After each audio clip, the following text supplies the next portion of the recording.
Good afternoon. I'd like to welcome everybody to the second CERC seminar of the semester. And before I introduce our guest today, I'd like to offer a brief advertisement for what lies ahead. Next week we have a seminar with Hans-Dieter Evers talking about the South China Sea, obviously an issue of great interest at the moment, using a European comparison, looking at it as a Mediterranean-style cultural area. Further talks on March 10th. We have Peter Carey formerly of Oxford, now at the University of Indonesia, speaking about the Indonesian election, and Eric Battaglia speaking about policy decisiveness in Southeast Asia on the 17th of March. So you're very welcome to all of those events. But today, of course, we're very pleased to welcome Philip Bowring, very well-known journalist here in Hong Kong and beyond. And for those of you as old or older than I am, you'll know the age before the internet, when information on look to leading magazines such as the Far Eastern Economic Review, which Philip was associated for many years and latterly as editor. So one of the most important sources of information on Southeast Asia. But Philip has been writing for nearly 40 years about these issues. Many of you will know his pieces on a number of matters. I suppose another mark of his fame is the fact that he's made some enemies along the way, including some leading statesmen in Southeast Asia on various legal issues where he's raised controversial matters. Today, however, he's talking, as you know, about something rather different, and that is the role of his distant ancestor, John Bowring, fascinating person for us studying Southeast Asia, particularly, of course, given his importance in the history of Siam or Thailand. Philip, thanks again for coming, and we look forward to your talk.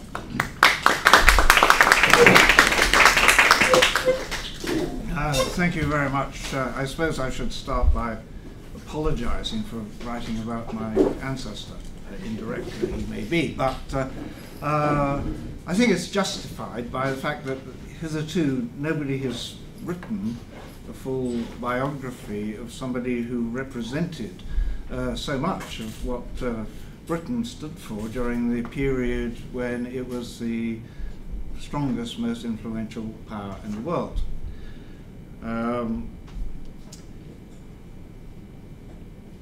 So the interrelationship of ideas and politics during that period between the defeat of Napoleon, 1815, and the rise of the German Empire and the rise of the United States, these were the dominant ideas being propagated by the West in the world.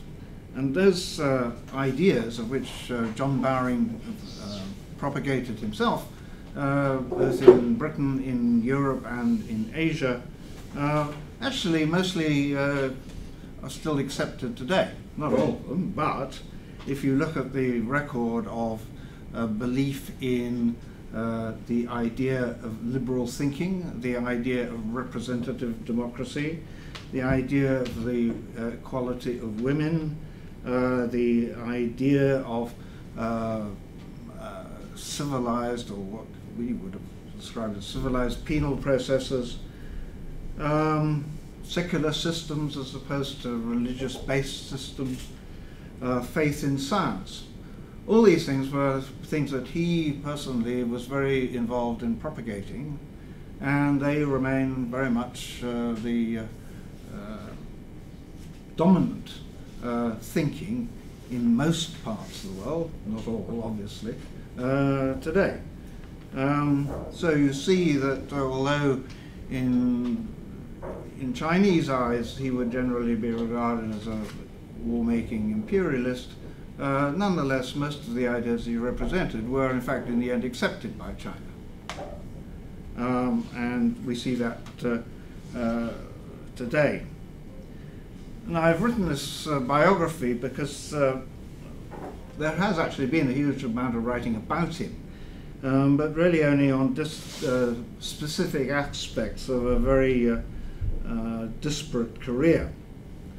So I hope that by doing this I cast some light on the relationship between what was happening in Europe and the development of politics and ideas in Asia at that time and indeed since. Most of Bowring's tenures in Asia are often viewed as a failure, but his legacy is still visible today for reasons which are both good and bad, and I would say that on the whole, on the balance, is more positive than negative. His era stood in the middle of what sometimes has been called the long 19th century, i.e. starting with the American and French revolutions and carrying on until the start of World War I, when the world was again turned upside down. And it's the early part of that century that generated many of the fundamental Western concepts that I have just mentioned, rule of law, democracy, and above all, from the point of view of Bowring, the idea of free trade as being an essential ingredient of a lot of the other liberties which he believed in.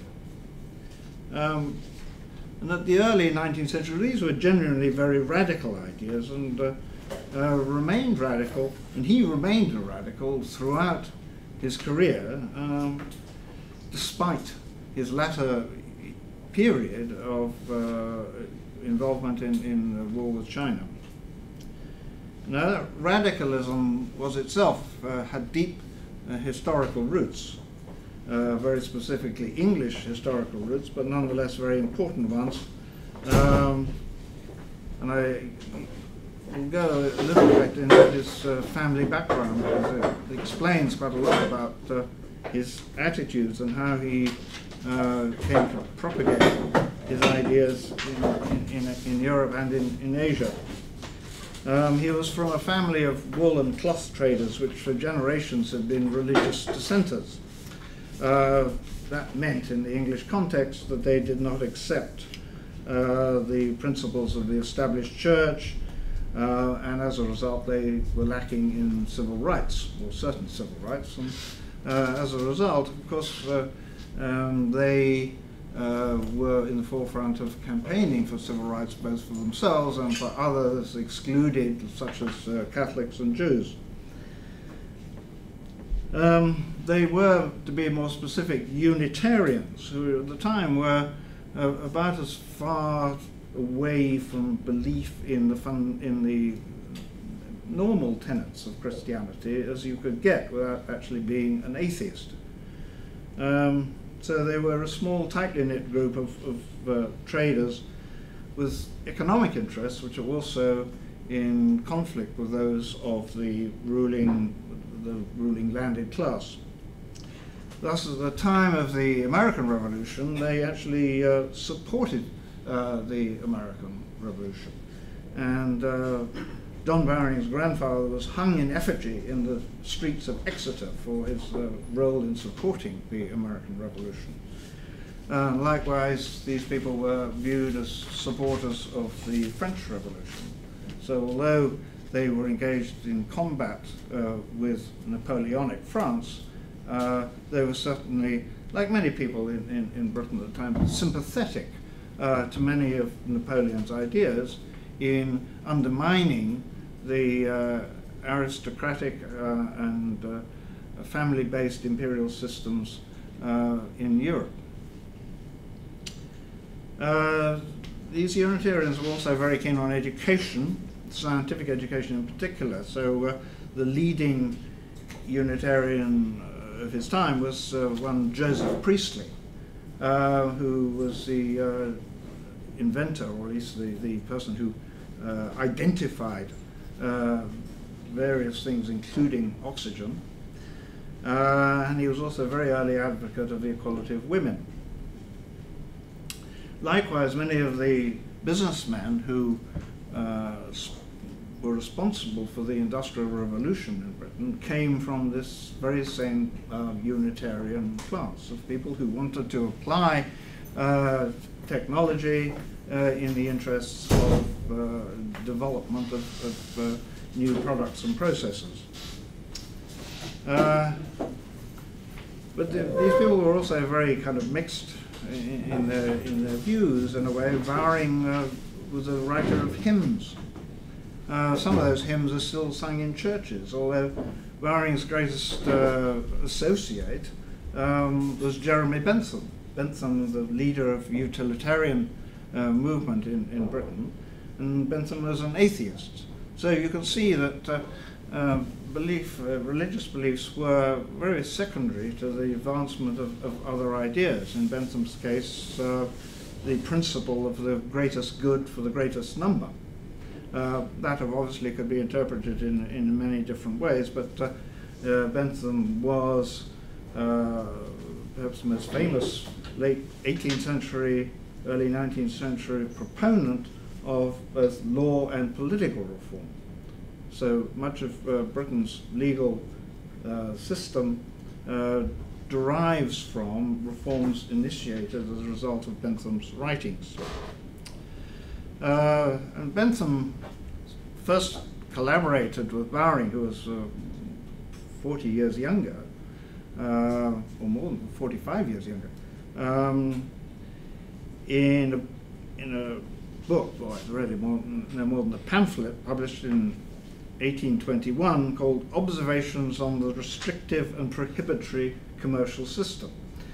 And this could be seen, and it should be seen, as the first advocacy of the benefits, the global benefits, or at least the regional benefits, national benefits of open trade. This was at a time, you may remember, when the mercantilism was the dominant idea in European economic thinking. Now Bentham, from his position as the most distinguished writer on political and legal matters of his time, made Bowring editor of a magazine he started called the Westminster Review. And the Westminster Review became a tribune for many reform ideas, including free trade. Brought him into a circle which included such luminaries as John Stuart Mill and Walter Scott and other leading figures in the intellectual and literary life of Britain in that era.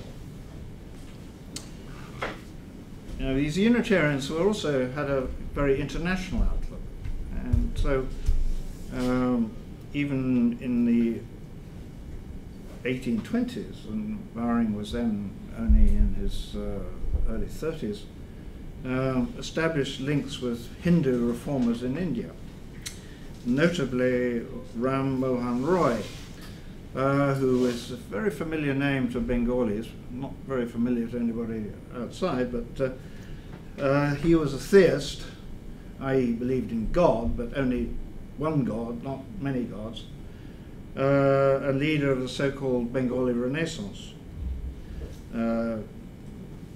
Roy died in England in 1833, but his influence remained very strong throughout, certainly in Bengal and in wider area of British ruled India.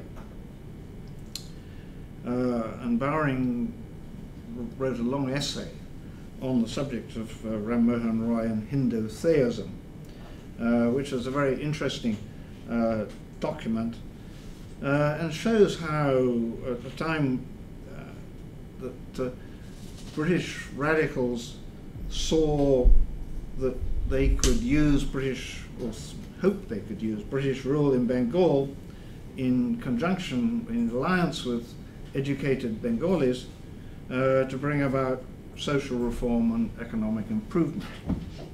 In practice, in fact, unfortunately, the alienation between the ruler and the rulers and the ruled grew as British racial attitudes hardened, and modernizing administrative and economic practices that the British introduced or tried to introduce clashed with traditional local interests of various rajas and sultans.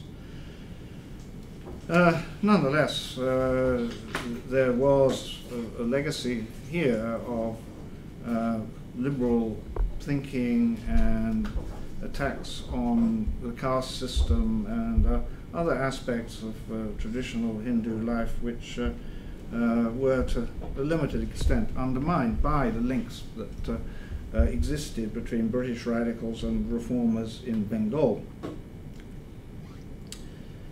Now, this internationalism that Bowring had, and was linked to Unitarianism, was the outcome, to some extent, of his facility with languages.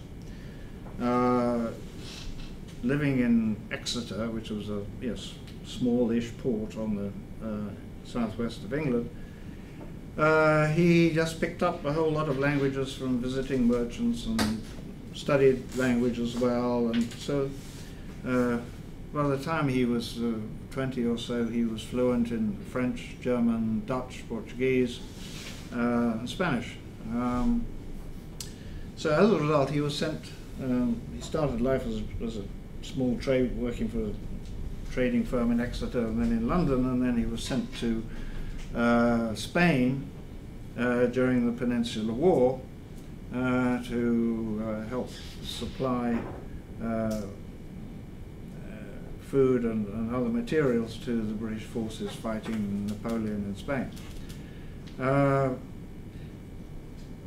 That led over time to his transformation, really, from being a trader to somebody who became intimately involved with the study of Spanish literature and with the newly evolving politics of Spain, because Spain at the time of Napoleonic wars and invasion was a hotbed of also of radicalism and of attempts to overthrow the influence of the monarchy and the church and introduce a modern constitution.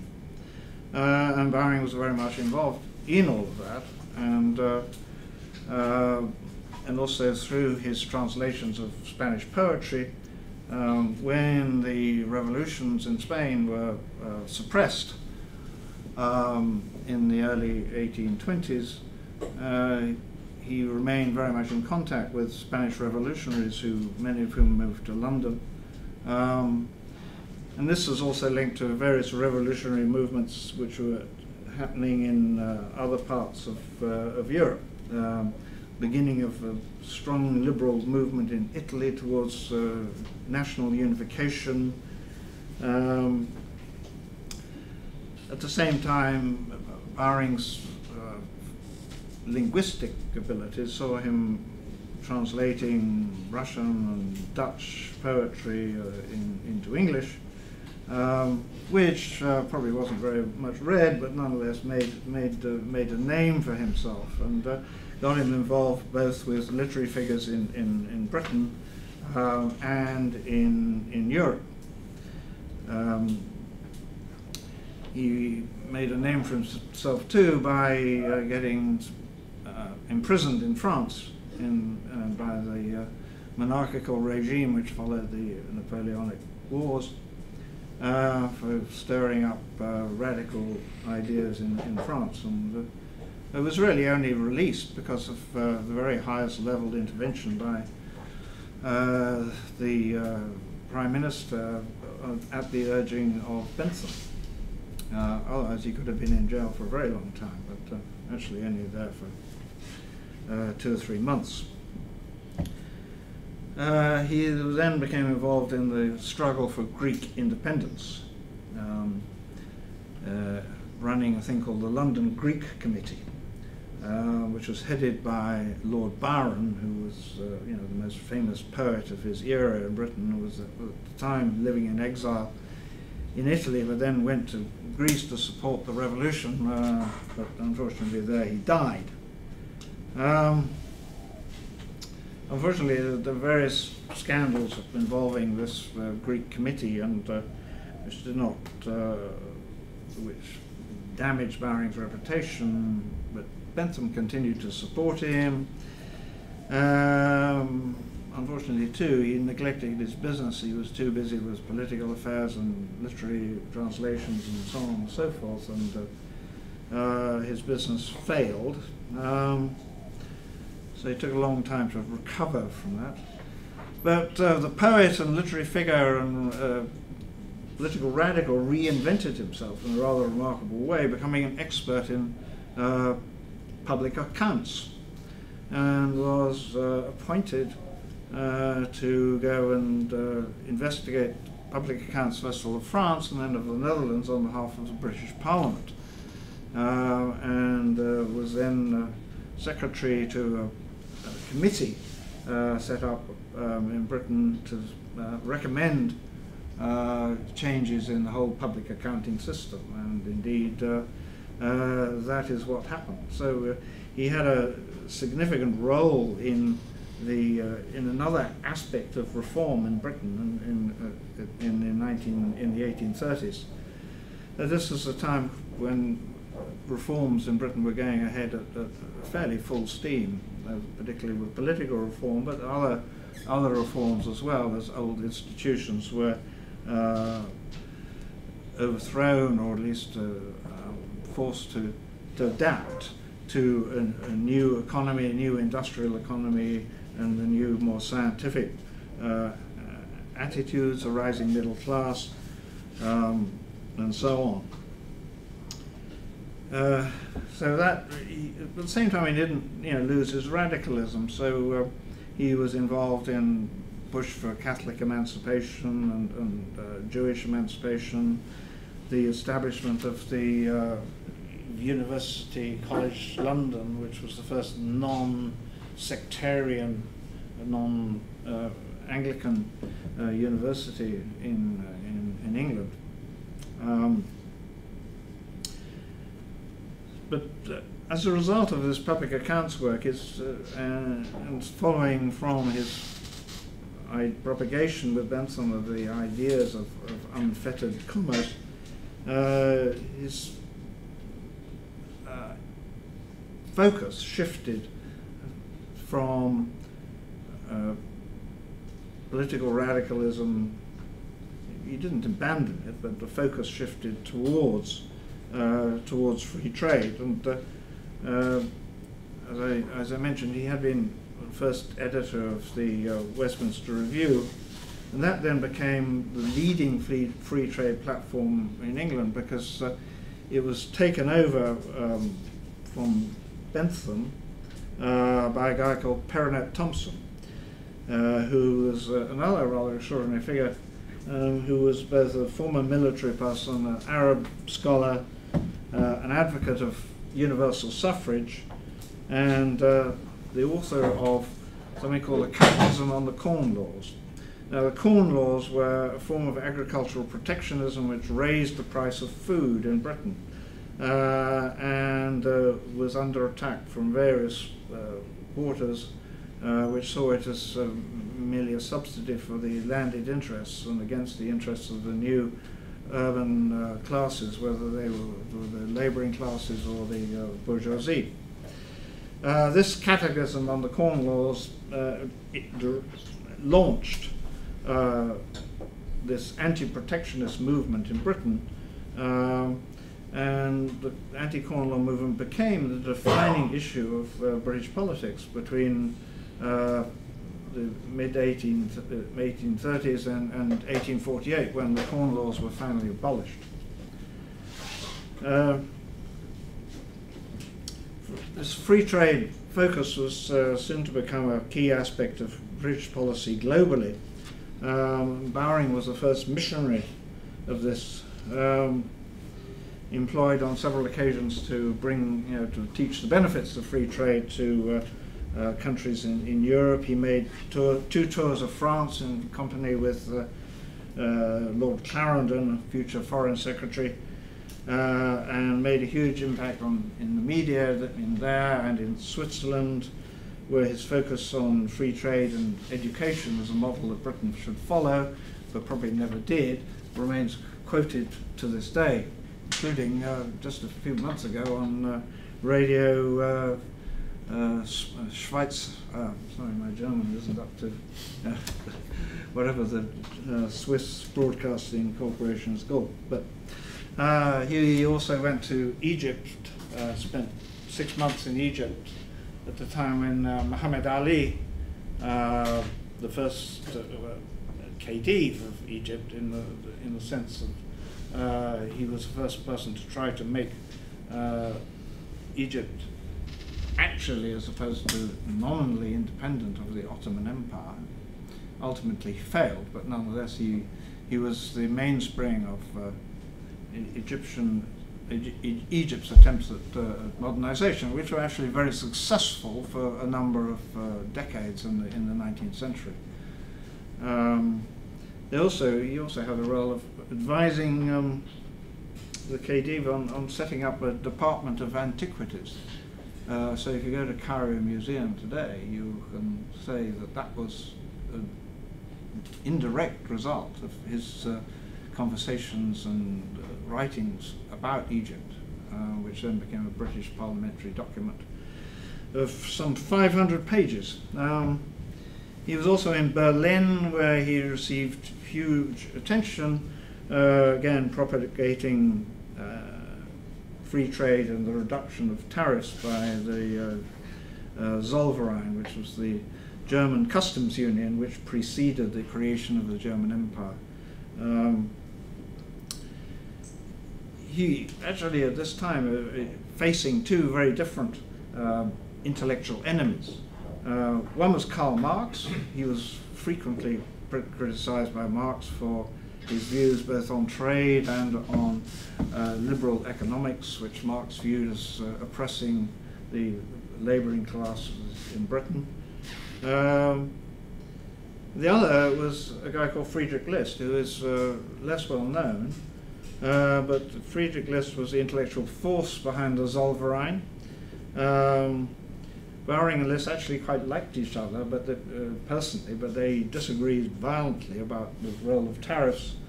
And Bowring could see that the Zollverein, which was a customs union with a fairly high barrier against imports of competing goods, machinery, and so on, would or could well lead to Germany become the dominant industrial power of Europe, which indeed is what happened, and the development of the iron and steel industries and the railway system by Germany led very directly to the Franco-German War and the defeat of France.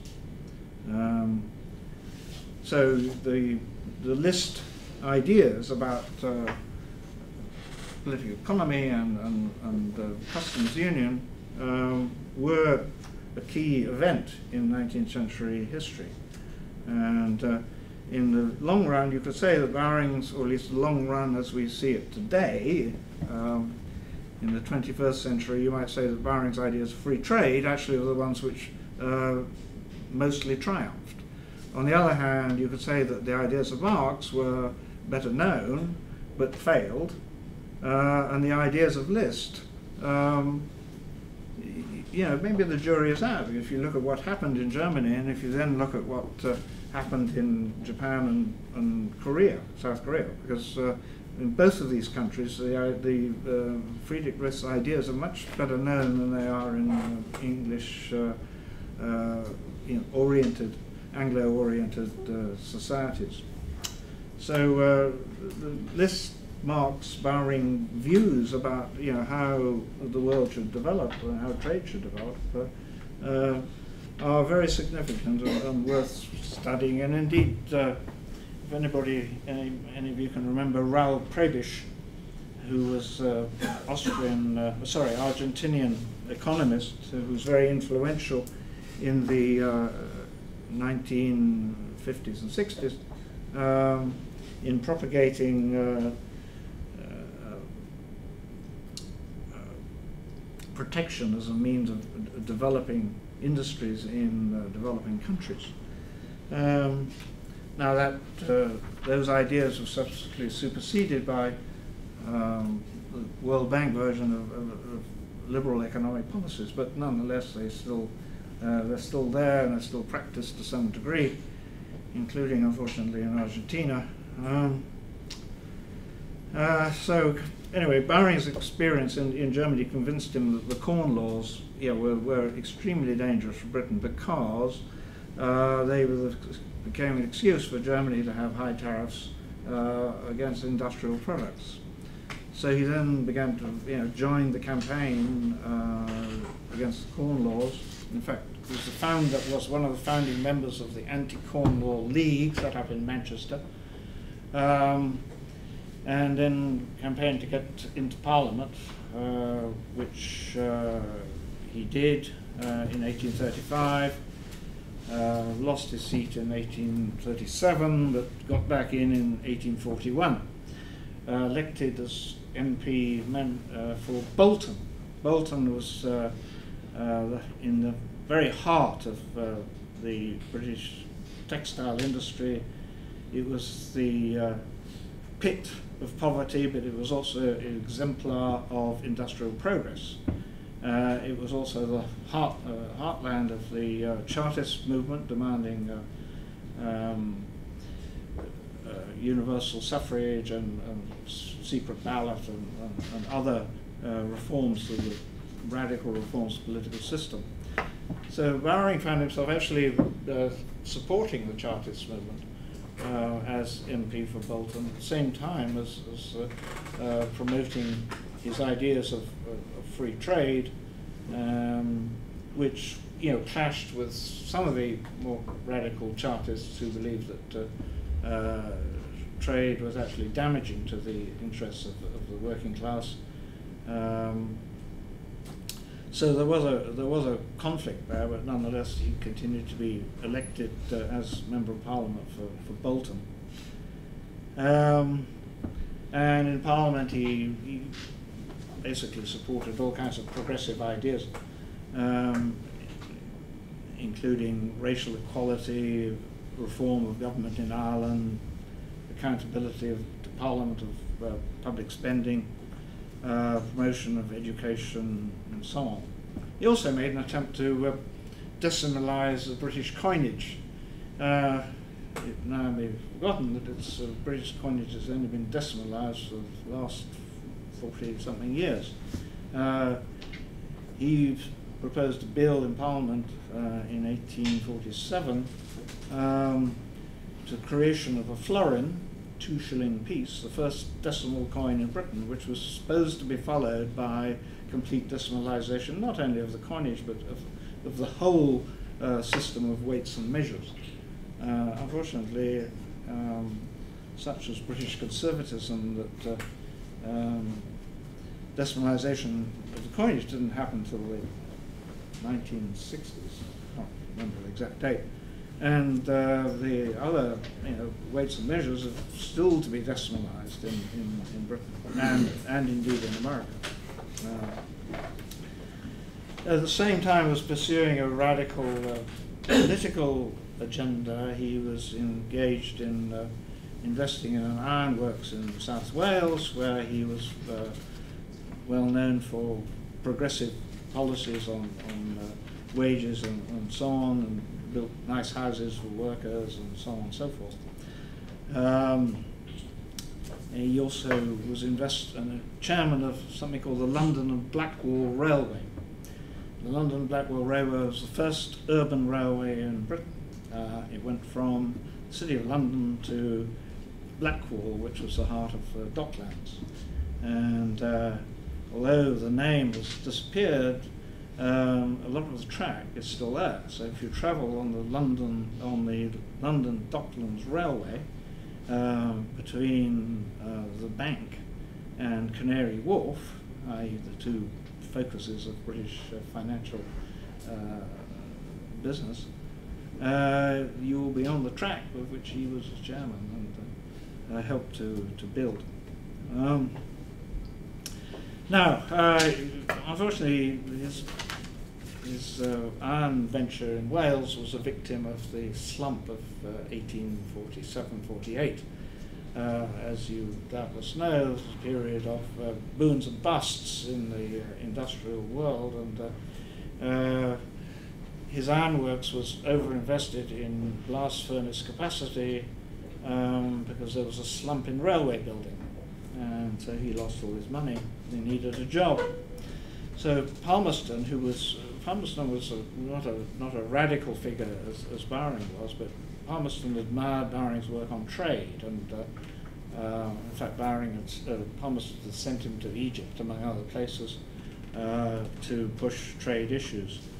So he gave Bowring the job of consul in Canton, which was viewed as, likely, a place where trade opportunities were going to be increased. In the aftermath of the Treaty of Nanjing, following the First Opium War, and the opening up of some cities to foreign trade.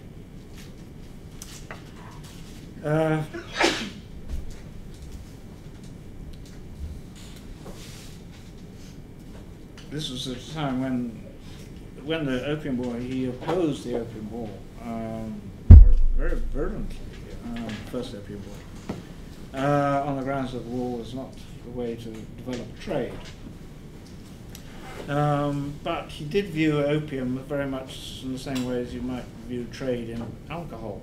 And that was a time when actually alcohol was under more attack in Britain than opium. And it's also forgotten, particularly here in Hong Kong, that in the 1850s, Britain was consuming at least as much opium per head of population as China. Mostly in the form of laudanum and contents of patent medicines. English opium came from Turkey, not from India. So the British were certainly greedier in their view about opium, but they can't really be accused of being hypocritical. At the same time, China could perhaps be accused of being hypocritical because at least half of the opium consumed in China came from within China's borders. So that the crackdown on opium trade was more caused by economic considerations and the loss of silver than it was by moral issues. Except insofar as the availability of opium as a result of supplies from British-ruled Bengal lowered the price of opium, and as a result, more people came to use opium. So opium became something used by lower income groups as well as the gentry. And the same thing happened in England itself, which originally opium was something which was used occasionally by aristocrats and literary figures, and came at the time in the 1840s, as recorded by Engels actually in his Condition of the Working Class in England, the very widespread use of opium derivatives in British industrial cities. Because it was a cheaper way of getting high than alcohol. Anyway, Bowring arrived in Canton, and I'm using Canton because I prefer to use the usages of the time rather than conform to current practice. In early 1849, anyway, but he soon discovered that life was exceedingly boring, being surrounded by rather boorish European merchants who didn't have much interest in literary things that he was concerned with. The Viceroy refused to have anything to do with him, to engage in any useful dialogue, and he viewed the whole system as being totally corrupt and brutal. So he took a very dim view of China as in terms of the state of its governance, and thought that a lot needed to be done by way of improvement, and that trade could actually benefit, could help China improve its standards of governance. But of course that was not the view at the time of the Qing dynasty, and particularly of the Viceroy in Canton. The situation in Shanghai was actually very different, for reasons which are partly personal, I think, and partly due to the location of Shanghai and the fact that it probably had more to offer in terms of Chinese exports than did Canton. So on the one hand, he had a very dim view of the government with which he was dealing. On the other hand, he had a very high regard for Chinese civilization. And in fact, if you read, he wrote a long essay on Confucius while he was there, which has some very interesting points about Confucianism as a secular belief that was superior to any of the religions currently on offer around the world. He also actually learned Chinese to some extent. Quite how much he learned is not very clear, but he could certainly converse in Cantonese, which, considering he was over 60 when he got there, not a bad effort. Anyway, his time is torn between admiration of Chinese civilization and desire to see China prosperous and well governed, and the realities of having to deal with the Viceroy, who really had distasteful foreigners thought that was very much reacting against the attitudes, the arrogant attitudes of the Western powers. In fact, he noted in one letter that the Pottinger treaties, i.e. the treaties which followed the First Opium War, inflicted a deep wound upon the pride, but by no means altered the policy of the Chinese government. They were submitted to as hard necessity. So there you had a kind of a deadlock, and which he wanted to break because he thought that trade was the way forward. And in some ways he did achieve some things in his time in Canton. One of them was to agree with the British consul in Shanghai, Mr. Alcock, on a scheme with the Qing authorities in Shanghai for the regulation of trade between China and, or at least between Shanghai and foreign merchants. And this was led to the creation of what became known as the Chinese Imperial Customs Service, of which Robert Hart became the head in 1863 and remains there until 1910, all the way through all the disturbances of the Boxer Rebellion and so on, and is a fairly admired figure even in China today. And anybody who's interested in the history of the Imperial Customs Service, there's a new book just come out by Hans van der Ven, a professor of Chinese history at Cambridge University. It's well worth reading. So I won't talk any more about that, except that the service did do an amazing number of things for the development of trade in terms of regulation, managing ports, building lighthouses, and so on and so forth. Another contribution was an attempt to alleviate the coolie trade by trying to establish regulations, at least in terms of the ports, that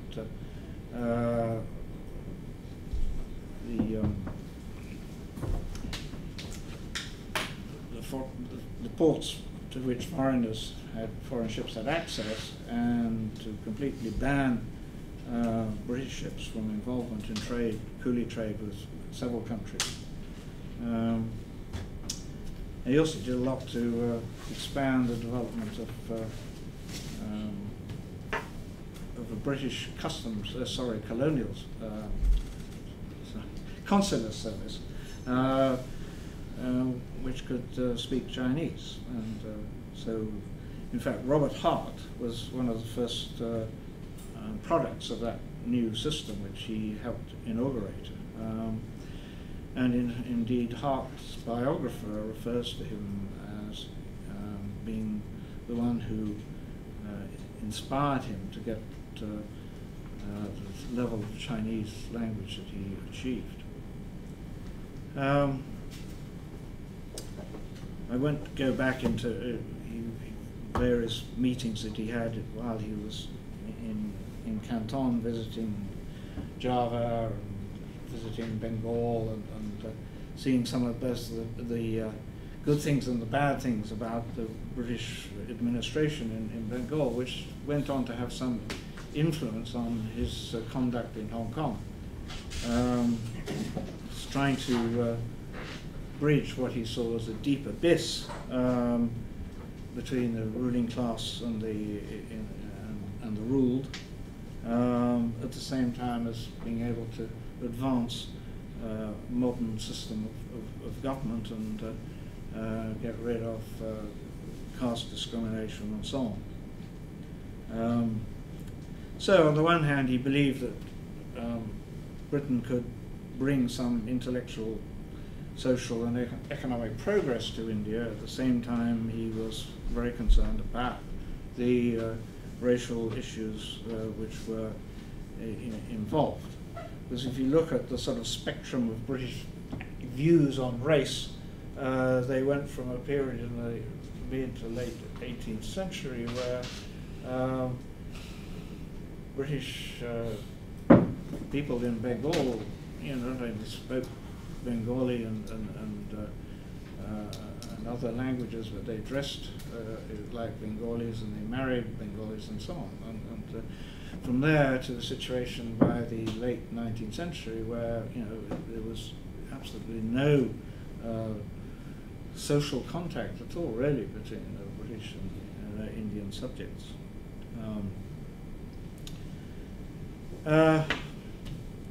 So anyway, just to move on a bit, how's the time going? I better stop soon. Other attempts to help China at that time. I mean, he wanted the British to. The British had a policy at the time of the Taiping Rebellion at that time of being sort of hands off and saying, it's of neutrality. He tried to persuade them, without any success, unfortunately, to give the Qing government help in exchange for agreeing to actually abide by the Nanjing Treaty as far as access to Canton was concerned. Unfortunately, in fact, he did actually take the British Navy up to Canton at a time when it was being surrounded by Taiping rebels, and this probably did help the Qing government, but he didn't get any thanks from Viceroy Ye. But he was certainly concerned to boost Qing authority, because on the grounds that that was the only way you could promote trade and bring about better governance. And he had a very low opinion of the Taiping rebels, and contemptuous of the Christian missionaries who believed somehow or other that the Taiping was some form of Christianity, which should therefore be supported. So that was his role as in Canton.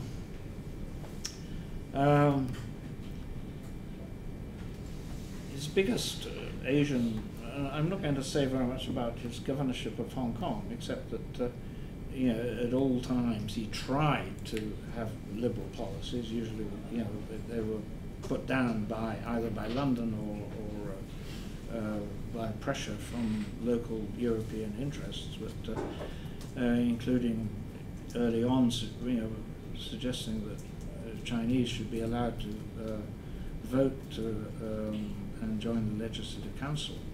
I mean, that was in his first year as governor, but that was rejected. And things like spending more money on education and public works and so on and so forth.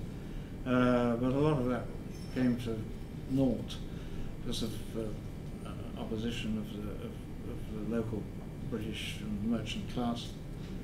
But he did stand by the defence of free trade, and that Hong Kong had to be. It served no purpose other than being a free trade port, and that no British ship or no British business interest should have priority as a result. So that principle of free trade he did actually practice as governor of Hong Kong. But perhaps his singular achievement in Asia was his negotiation of the Treaty of Friendship and Commerce with King Mongkut of Siam.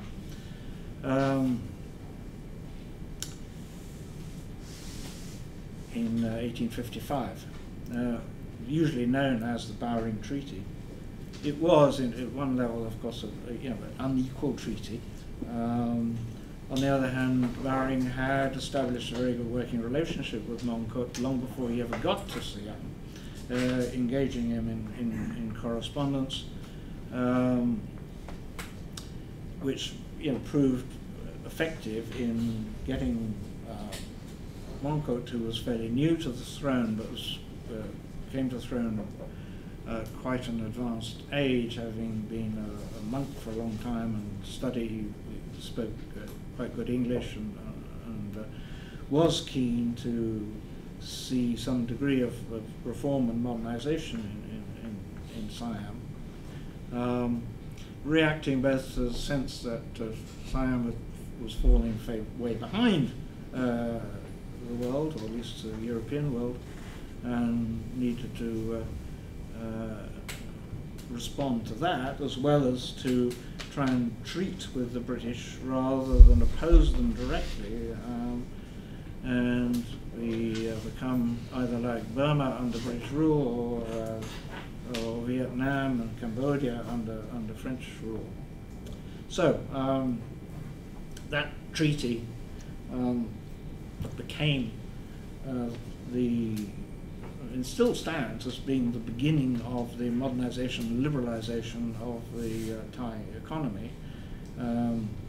It was also very important for maintaining Siam's independence in the subsequent years when the French in particular were trying to expand their empire. The fact that there was a treaty with Britain gave Siam a status that it could treat, that King Mongkut was accepted as an equal by Queen Victoria, and that therefore, you couldn't just,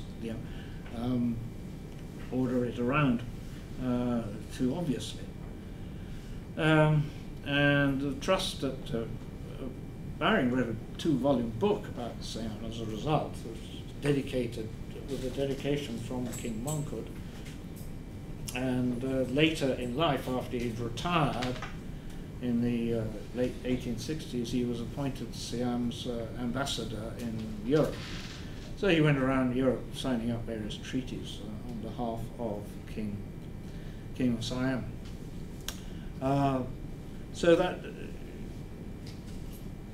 his view of the relationship, the importance of trade, the importance of liberal ideas, Moncote accepted the idea of Christian missionaries in Siam, although Bowring wasn't actually very keen on that. He had very low opinion of the missionaries. But they agreed about most ideas about religion being a product of time and place, rather than religion being something that was immutable and descended, that Jesus Christ was better than this or that, or Buddha, or that every country could have its own belief systems without compromising the idea that there was ultimately one God. And Moncote had been very, significant in terms of trying to reform Siam's Buddhist tradition, getting scholars from other countries to raise the standard of Buddhist scholarship in Siam.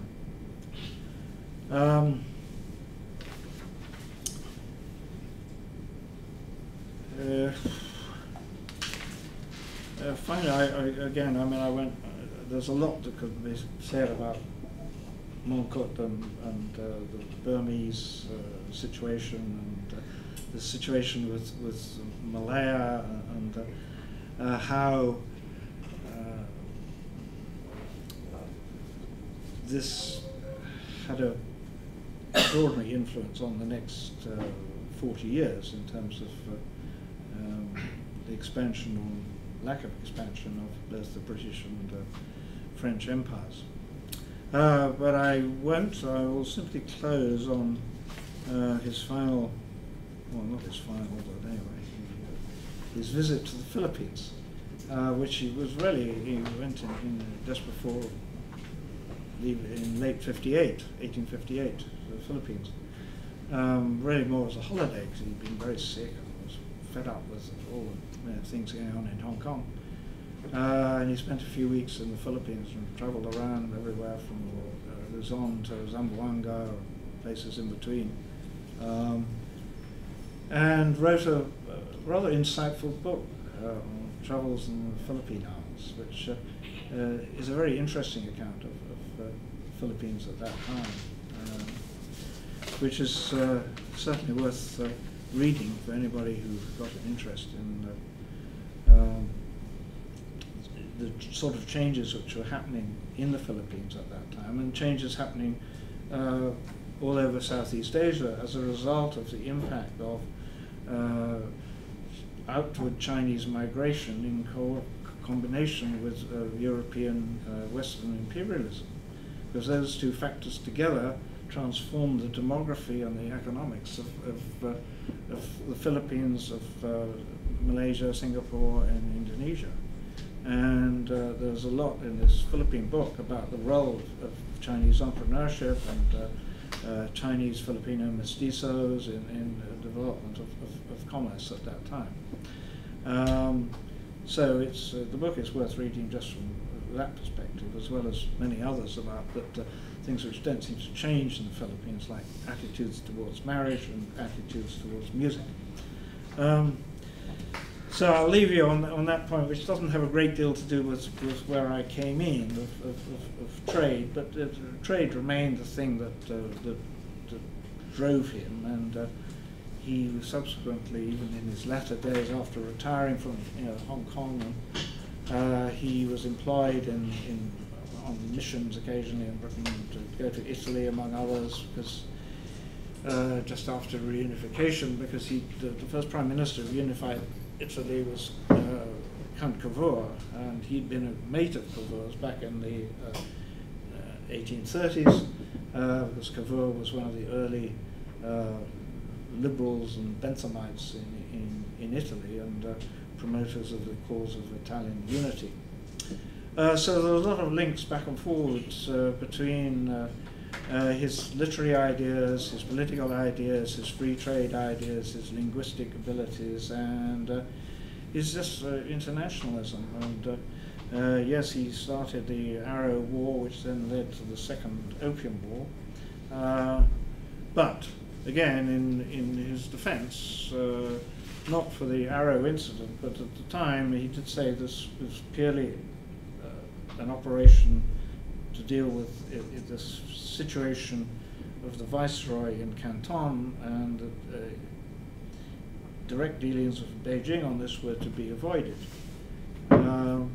His view, he was effectively sacked from being plenipotentiary in China and succeeded by Lord Elgin, who proceeded not only to follow the same policy in Canton, but and occupy Canton, but then to take the war to Beijing against Bowring's advice.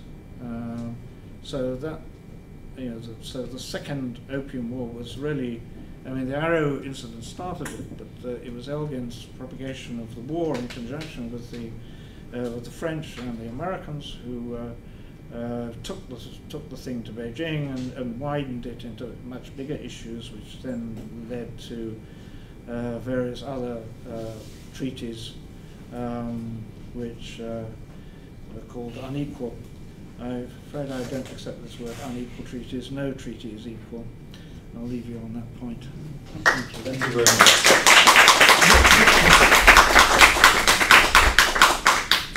We have time for questions. Are there any questions from the audience? Hi, I'm Jonathan London.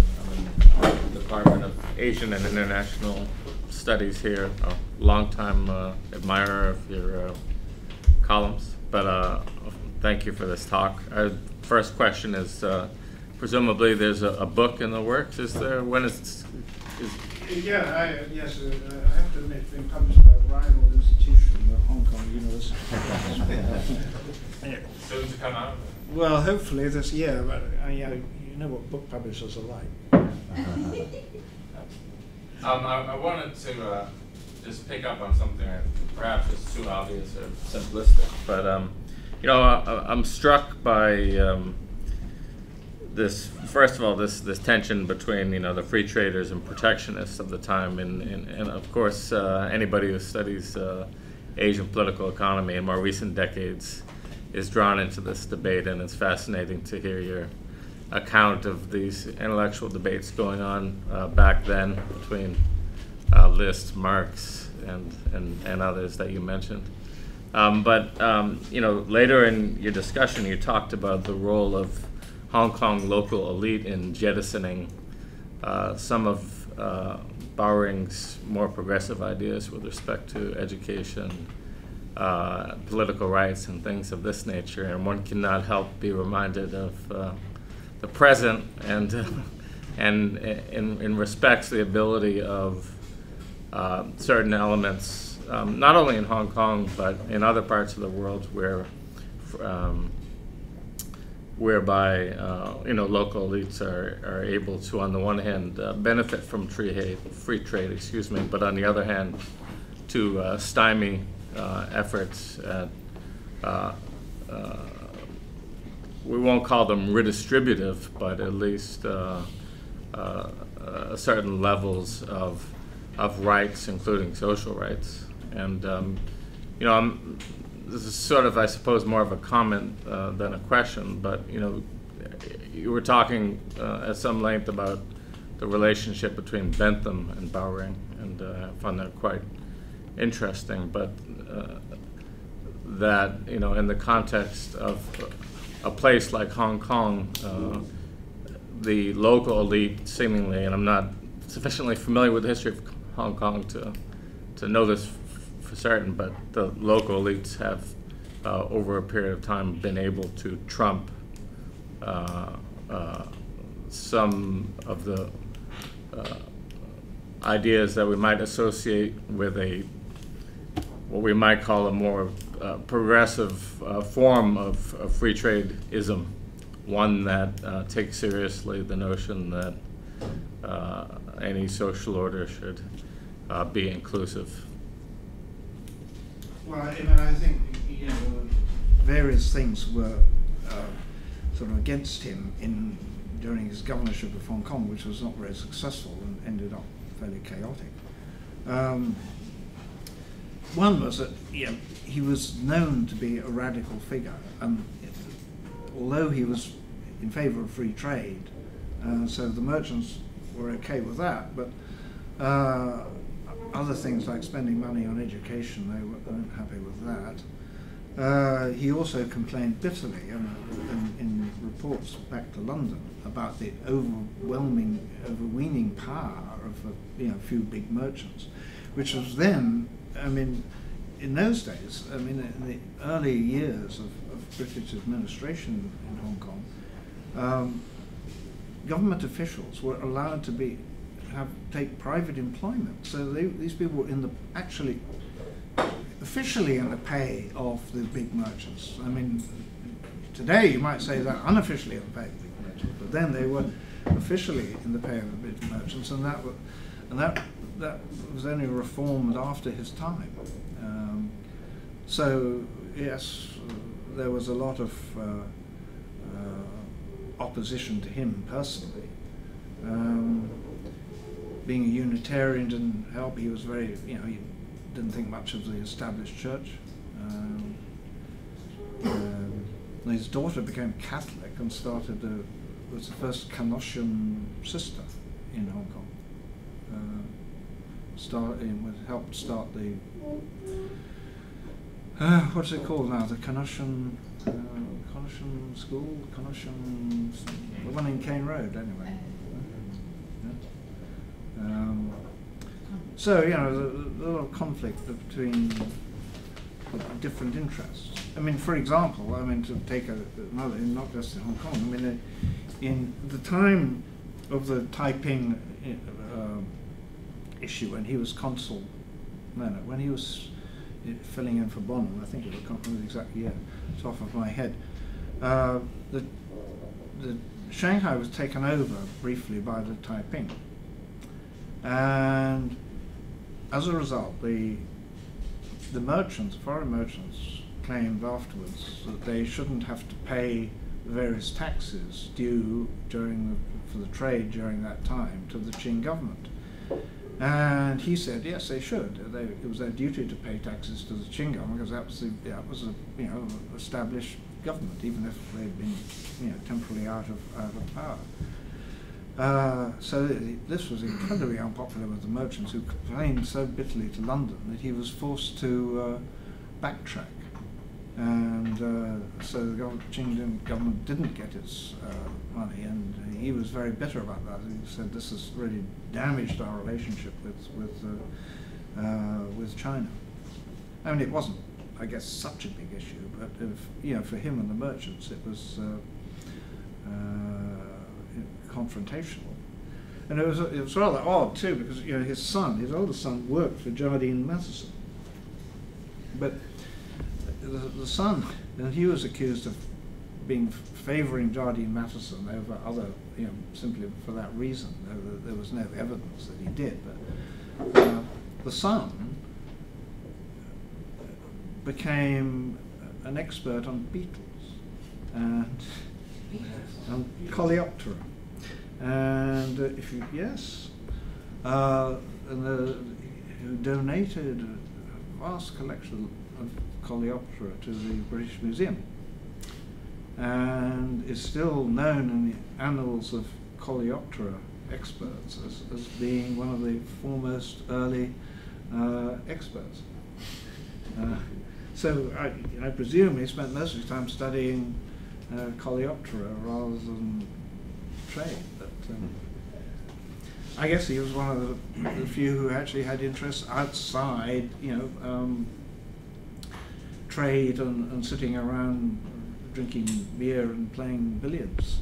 There was a wonderful description by some visiting journalist about what a boorish lot the European merchants in Hong Kong were. I mean, they had nothing to do most of the time except lounge around drinking beer and playing billiards. Anyway, I guess the son wasn't one of those. He must have been too busy studying Coleoptera.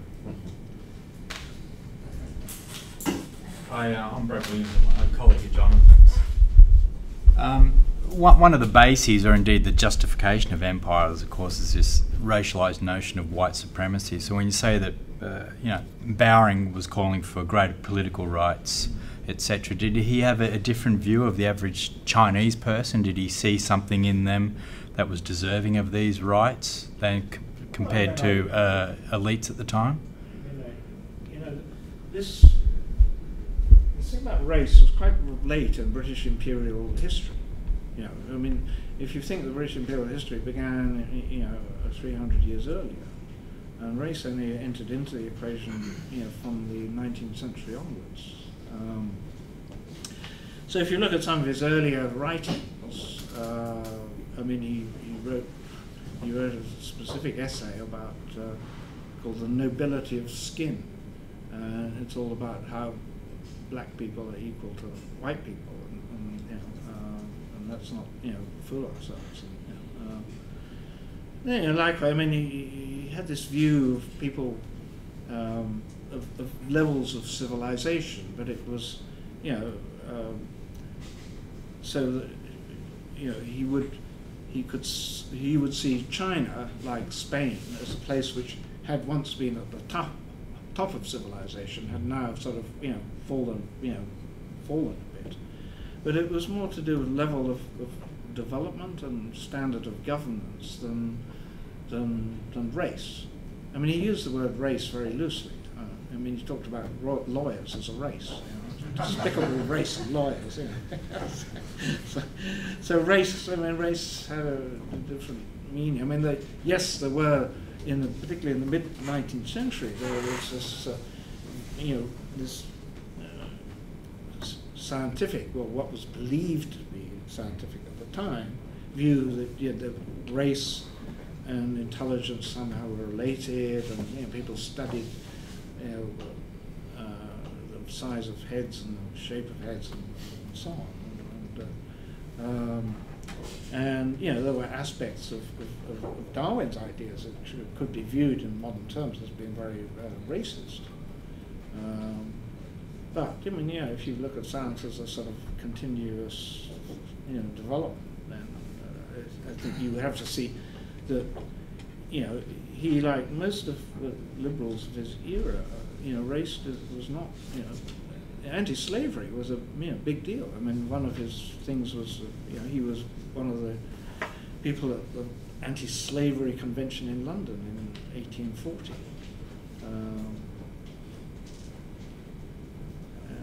So there's a lot of issues like that. His relationship with Roy. So it's the imperialism was an imperialism of ideas rather than imperialism of racial concepts. You could say it certainly was imperialist, but the question is, what is your definition of imperialism? Is imperialism an attempt to spread ideas which you think are superior? As, for example, today the United States is spreading the idea of democracy as being the superior form of government. Now, obviously, at some point, these things spill over into military action because they come up against military action. So it's a question of who starts the military action? What is the challenge and response? And I think you can see in why do you have such a good relationship with Siam and such a bad relationship with the rulers in China, or at least with the viceroy? And it clearly just comes down to a question of attitudes. King of Siam was unlike his predecessor, the previous king, open to new ideas and trade and so on, and modernization. And in China, the leadership was closed, still closed to new ideas. And the fact is that China's development from the 1860s onwards And despite all the stuff about suffering under foreign domination and Western and Japanese imperialism, which is all true, but at the same time there were periods of huge progress in China, in education, in railway building, in textile development. The fact is that the people did see. I mean, even the Empress Dowager could see that a place like Shanghai was an example of what a modern China could be. So China went through these phases of modernization and then setbacks, which I suppose the last serious setback was Mao Zedong, or at least the Cultural Revolution. Anyway. Would John Bowring have gone to his grave with his free trade ideals still intact? I mean, you mentioned Friedrich List, and I think about rapid industrialization in late industrializing Germany and how successful that was, and that was soon to be copied by Meiji Japan. So when you look at a successful industrializing record like this, would John Bowring perhaps have changed his ideas? I mean, this is a very different pathway to economic success. So would that have influenced him at all? It's impossible to say how he might have viewed what happened after his time. I mean, this List got some of his ideas from Alexander Hamilton, who adopted the same, and in fact, also, of course, during the American Civil War, which many in Britain quite rightly, at least in the early years, saw as an economic war more than war to end slavery. The abolitions only came about in the middle of the war in an attempt to gain international support, as well as the support of black people in the South. And I mean, Germany's economic nationalism was successful. There's no question about that.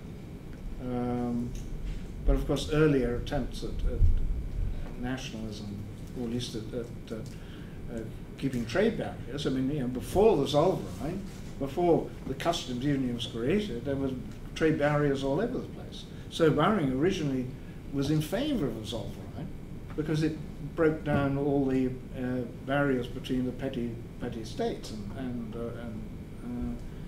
but others persisted. Austria persisted, I think. So, I think he would still have seen that free trade had actually benefited Germany up to that point.